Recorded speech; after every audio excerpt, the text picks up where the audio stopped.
Ja, Leute, herzlich willkommen zu einem wunderschönen neuen Video auf diesem wunderschönen Kanal. Lasst gerne ein Like und Abo dafür mehr, würde mich sehr supporten. Damit kommen wir heute auf die Reaktion auf die Tietz-Gerüchte nach England zu sprechen. Ich wünsche euch so wie immer sehr viel Spaß mit dem Video und damit würde ich sagen, gehen wir direkt rein. Let's go! Nämlich, gute Arbeit weckt Interessenten.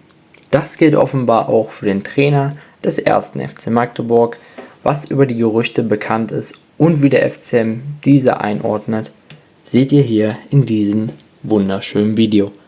Und auch ganz wichtig zu sagen, für mich persönlich ist Tietz der perfekte Trainer für den FCM. Es läuft gut. Ohne ihn, wenn er irgendwann weg ist, glaube ich, gibt es einen unglaublichen Umbruch und sehr, sehr viele schlechte Tage mehr. Seit Christian Tietz Trainer des 1. FC Magdeburg ist, stellte sich der Erfolg ein. Im Februar 2021 übernahm er den FCM im Drittliga-Abstiegskampf. Knapp 4 Jahre später ist der Club ein gestandener Zweitligist, der aktuell sogar im Aufstiegskampf mit dabei ist. Zwar will man nicht aufsteigen, aber man ist definitiv dabei. Das kann man nicht leugnen. Tietz prägte den Aufschwung mit seiner mutigen, modernen Spielweise maßgeblich mit.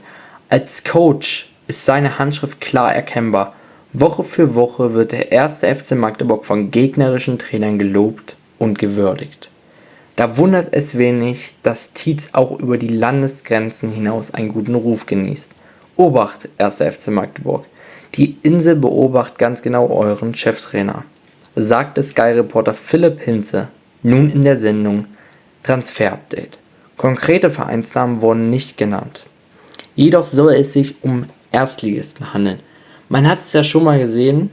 Ein Beispiel dafür ist natürlich der Trainer von St. Pauli gewesen, der da auf einmal nach Brighton wechselt für mehrere Millionen von Euro.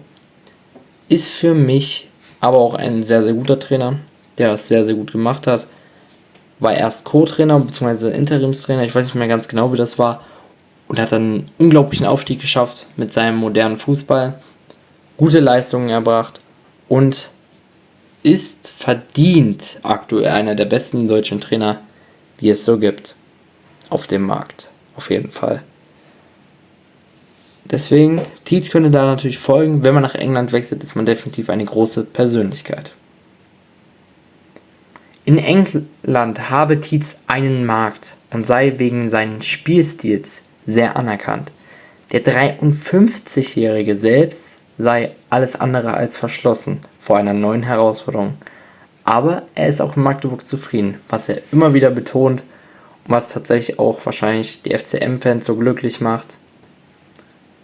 Damit es Tietz wirklich auf die Insel zieht, müsste alles passen. Also sehr, sehr viele Bedingungen, es müsste mit der Familie alles passen und so weiter. Er will auf keinen Fall um jeden Preis weg, hieß es im Talk der Sky-Reporter weiter. Und das kann ich mir gut vorstellen. Er fühlt sich sehr wohl in Magdeburg, damals in der Krisensituation gekommen, hat sich was richtig Geiles aufgebaut, kann in Ruhe arbeiten, ohne viel Stress. Wieso sollte er sich sowas kaputt machen, wenn er denn auch mit den 1. FC Magdeburg irgendwann in Liga 1 spielen kann? Er ist meiner Meinung nach aktuell ein absoluter Zweitliga-Top-Trainer, für mich der Beste in der 2. Liga, ohne viel reden. Und das ist auch für mich gar kein Mysterium. Ich kenne keinen Zweitliga, der so klug ist, ausgenommen von Lukas Kwasniok, der auch eine unglaubliche Arbeit macht. Tietz äußerte sich selber nicht zu den Gerüchten. Er verwies auf seinen Fokus auf das damalige anstehende FCM-Spiel bei Fortuna Düsseldorf, welches am Freitagabend stattfand. Und das finde ich richtig, er versucht es zumindest ein bisschen ruhen zu lassen. Jedoch war das die Pressekonferenz, wo auch der Sportgeschäftsführer dabei war, der natürlich noch was dazu zu sagen hatte, was ich sehr gut verstehen kann, noch ein bisschen die Sachen klarzustellen. Und dazu kommen wir genau jetzt. Nämlich, genau, Ottmar Schork hatte einiges zu sagen. Nämlich, er sagte, es spricht für uns, für Christian und unseren sportlichen Erfolg, dass andere Vereine offensichtlich Interesse zeigen, sagte der FCM-Sportchef, ordnete die Situation dann aber klar ein. Fakt ist aber, dass kein Verein bei uns angefragt hat. 1. Januar 2024 hatte Tietz seinen Vertrag verlängert. Über eine mittelfristige Frist sollte dieser laufen, was bedeutet 3 Jahre oder mehr.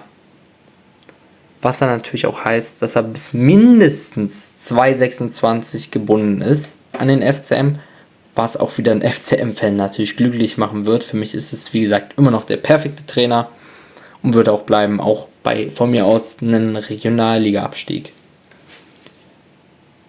Dann natürlich stellt sich die Frage nach einem Weggang des Trainers sowieso nicht.